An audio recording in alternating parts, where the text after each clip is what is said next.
5 seconds to go. Start. I deem it a privilege and an honor to meet you, the students and teachers of the Tribhuvan University, and to spend a few happy moments in your midst. For one who, like me, has been a teacher all his life, it is always a stimulating and encouraging experience to meet young students and scholars engaged in the pursuit of knowledge and discovery. This is all the more so on this occasion because of the strong ties of common traditions and shared values which have united Nepal and India throughout the centuries. A university is a powerful instrument not only for all sided development of one's nation but for the progress of mankind as a whole. A university, said Pandit Jawaharlal Nehru, stands for humanism, for tolerance, for reason, for the adventure of ideas, and for the search of truth. It stands for the onward march of the human race towards even higher objectives. If the universities discharge their duties adequately, then it is well for the nation of the people.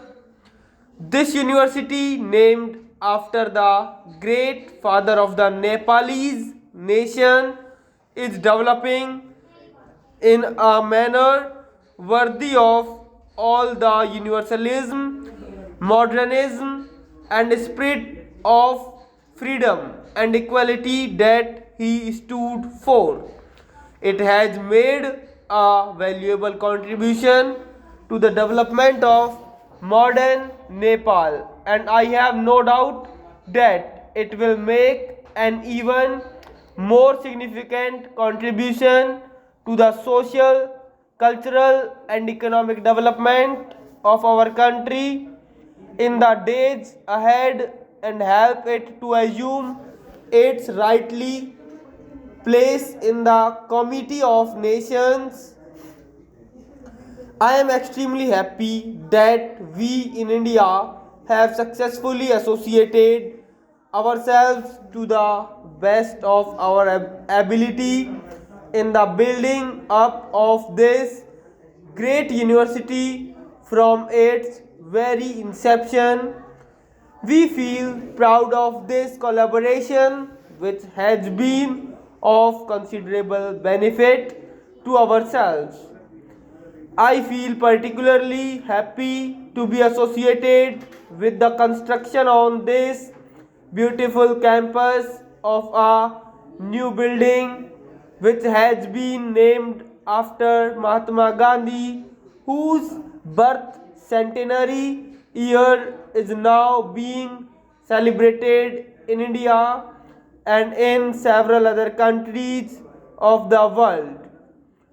Among other things, this building will provide a hall for discussion and discourses on religious and cultural subjects with special reference to the contribution made by Gandhiji in these fields.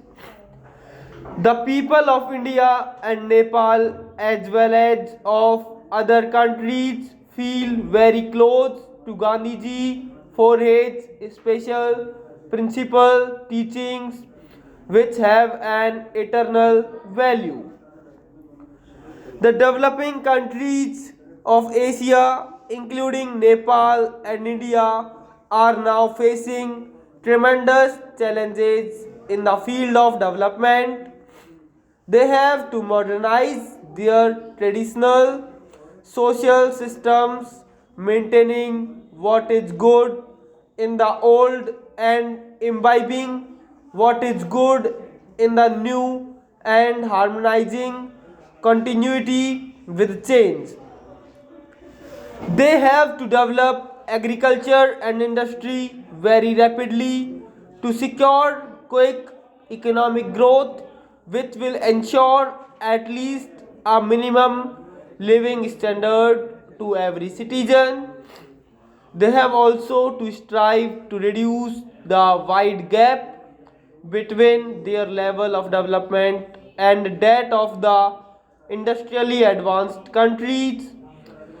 These challenges facing the Asian countries are really challenges for you, the rising generation, and it is on you vision, wisdom, competence, and dedicated hard work that their solutions will largely depend.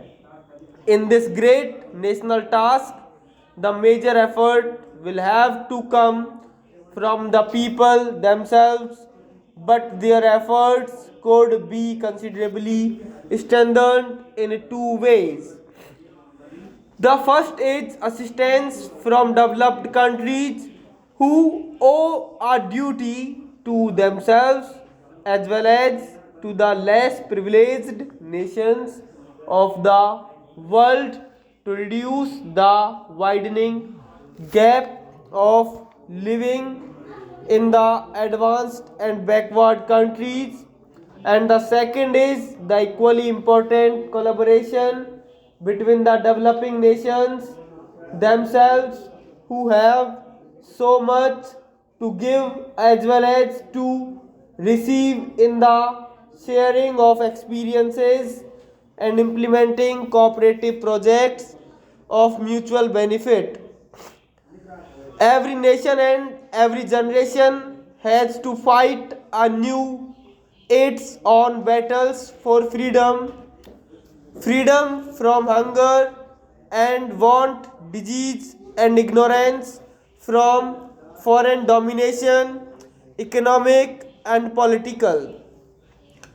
The people of my generation in India had to devote their energies mainly to win the battle for political freedom. But now, the people of your generation, both in Nepal and in India, have to fight other and more difficult battles, the battles for freedom from ignorance, from hunger, from degrading poverty, and from all such other things that impede the full development of the human personality. I am very happy to find that the people of Nepal have accepted this challenge and that they also consider it an opportunity which should be met with strength, dignity, discipline, and fortitude. I congratulate you on launching yourself upon this noble task and wish you every success in your program of building up a modern Nepal which still accept the best that the new world has to offer while still preserving all that is precious, noble, and glorious in the rich heritage of this land.